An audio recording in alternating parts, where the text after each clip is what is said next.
For chapter 13, we are going to discuss making inferences, basic prepositions, asking for and giving directions. Reading comprehension in making inferences.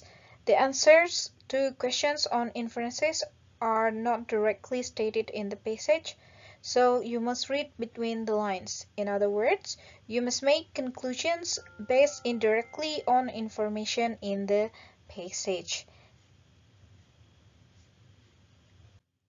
Let's take a look at sample passage 1. We can see here there's a text. Star very similar to the Sun is one of the nearest stars to Earth. That star is Alpha Centauri, just 4.3 light years away. Other than our own Sun, the nearest star to the Earth is a tiny red star, not visible without telescope, called Proxima Centauri. So it can be inferred from this passage that Proxima Centauri is less than 4.3 light years from the Earth, because here stated other than our own sun, the nearest. So yang paling dekat aja ini berarti kurang dari 4,3 karena di sini salah satu yang paling dekatnya 4,3, berarti yang paling dekat di antara yang dekat lainnya berarti kurang dari 4,3.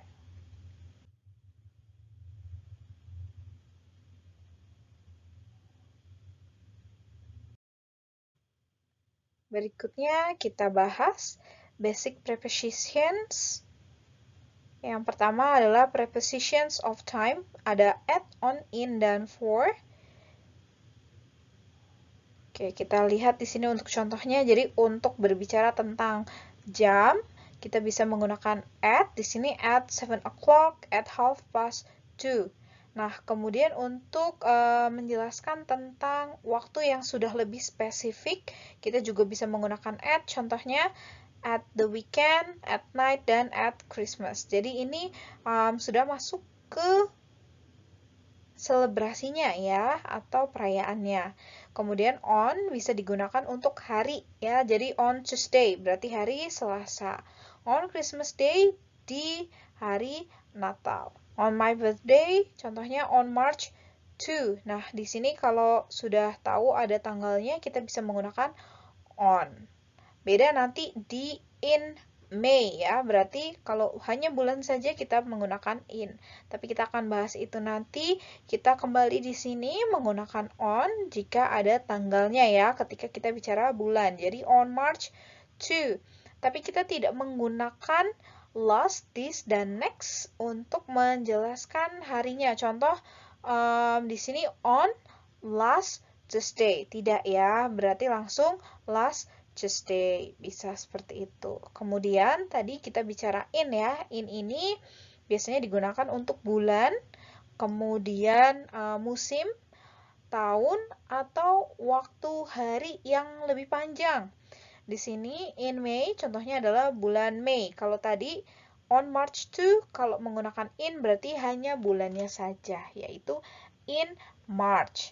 Kemudian contoh in summer in 2008, atau bisa in the morning. Kemudian for ini berarti adalah satu kumpulan waktu ya. For 3 days berarti ada hari 1, hari 2, dan hari 3. Kemudian for a year berarti selama 1 tahun ya. Ada 12 bulan. Contohnya 1 tahun 12 bulan. Maka dalam waktu 12 bulan.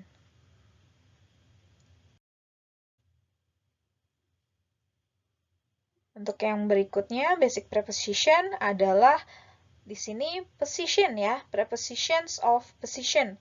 Bisa menggunakan at, on, in, under, above, dan beside. Kita lihat untuk contohnya. Di sini ya, at the corner, at the office, at home, di sini menggunakan at. Kemudian on, di sini bedanya dengan above ya. Nah, kalau on, biasanya bendanya menempel. Jadi on the table, berarti bendanya menempel di meja. On the table. On the wall, berarti menempel di dinding. Kemudian kita ada in, berarti ada di dalam ya. In the back, in the classroom. Berarti kalau misalkan she's in the classroom, dia ada di dalam ruang kelas. Kemudian above, tadi sudah menjelaskan sedikit. Kalau on itu bendanya menempel dengan lokasinya di mana, kemudian kalau above berarti tidak menempel. Contohnya misalkan it's dark cloud above the building. Jadi ada awan hitam di atas bangunan. Kemudian beside berarti di sebelah. Berikutnya untuk basic preposition yaitu prepositions of movement. Jadi pergerakan ya. Ada by, to, along, dan through. Kita lihat untuk contohnya. Ketika menggunakan kendaraan, kita berpindah dari satu tempat ke tempat lain, kita bisa menggunakan by. Kemudian menuju ke tempat atau suatu tempat, kita bisa menggunakan to. Contohnya to school, to the shop, to Canada, and then to the beach. Kemudian kalau melihat ada movement atau pergerakan dan itu memanjang, misalkan contohnya ada jalan, ada sungai, kita bisa menggunakan along the street, along the river.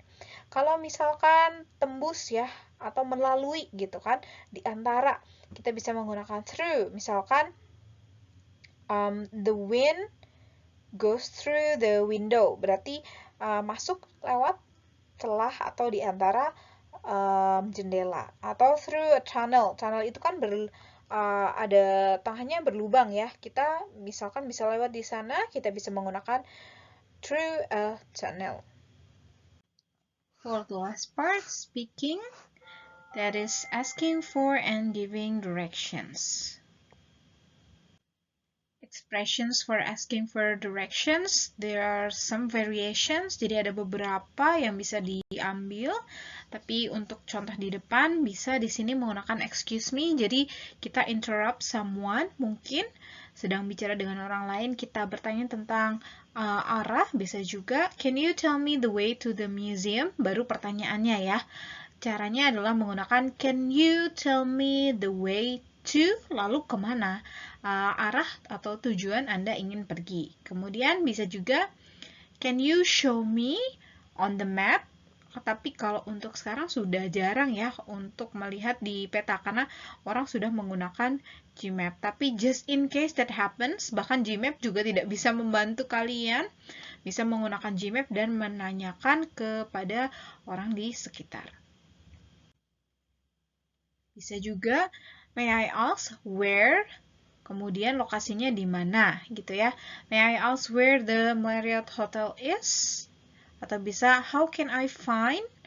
Bisa apa yang mau dicari? Contohnya lokasinya di sini adalah Thai restaurant. Kemudian kalau tadi menanyakan directions sudah, maka in giving directions kita bisa menggunakan belok. Belok itu adalah turn.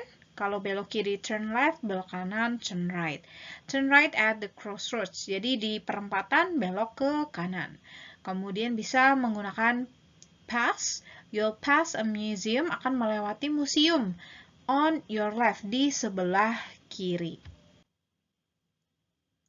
Bisa juga menggunakan corner.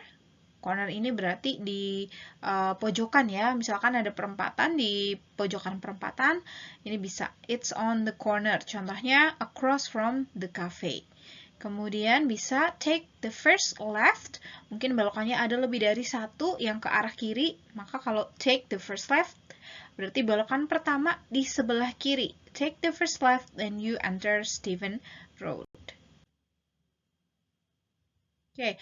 Pun kalau kalian tidak bisa menunjukkan secara pasti atau kalian punya saran ya, daripada mungkin jalan, bisa menggunakan transportasi yang lain, you can also offer another solution. Di sini untuk useful expressions-nya, you could ask the bus driver, atau bisa ask the front desk clerk, mungkin sedang ada di hotel ya, seperti itu, maka bisa menggunakan yang ask the front desk clerk. Kemudian, kalau misalkan kalian mungkin bisa menunjukkannya, tempatnya tidak jauh, kalian bisa menggunakan follow me, I'll show you the way. Atau misalkan mau minta digambarkan denah, bisa menggunakan do you want me to draw you a map? Bisa ya, tapi kalau sekarang as again, mungkin orang sudah menggunakan Gmap atau Google Map. Atau misalkan kalian tahu public transportation yang bisa dipakai, contohnya bus nomor berapa, atau bus yang tulisannya seperti apa, bisa kalian informasikan. Atau mungkin dia tadinya mau naik taksi, ternyata kalau naik bus cuma sebentar juga, atau lebih murah, bisa memberikan alternatif untuk menggunakan transportasi itu. Misalkan, you'd better take a bus. Okay, so that's the end of the slide. Thank you.